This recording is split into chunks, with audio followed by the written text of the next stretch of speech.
আপনি খারাপ থেকে ভালো দিকে আপনি রুজু থাকবেন, আর ইচ্ছে করলেও সেই খারাপটা যেতে পারবেন না। কেননা এই আয়াতুল কুরসি 7 বার করে যদি পাঠ করা হয় এবং বুকে ফুঁক দেওয়া হয় সকাল এবং সন্ধ্যায়, তখন যে শয়তানের ওয়াসওয়াসা আপনার মধ্যে কাজ করবে না। কেননা আপনার দিকে দৃষ্টি আছে, রহমতের ফেরেশতা আপনার দিকে দৃষ্টি রাখছে, যার ফলে এখানে শয়তান চান্স পায় না। এবং মানুষের ভিতরে যে ওয়াসওয়াসা দেয়, নফসের থেকে, কুকাহেস থেকে যে মানুষকে ওয়াসওয়াসা দেয়, বিভিন্ন কুবুদ্ধি কুজ্ঞান দেয়, তখন দেখা যায় আপনি সেখান থেকেও বেঁচে থাকবেন। কেন বেঁচে থাকবেন?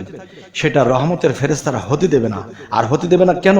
আপনি আয়াতুল কুরসি পাঠ করেছেন, তাই আপনার দিকে রহমতের ফেরেশতাদেরকে আল্লাহ ফিটিং করে দিয়েছে যে আমার এই বান্দার যেন কোনো অনিষ্ট না হয়। তাহলে দেখা যায় জীবনে যা কিছু আপনি নিয়ত করেছিলেন ভালো কিছু, তা কিছু আপনার দেখবেন যে দিন দিন সফল হতে চলেছে।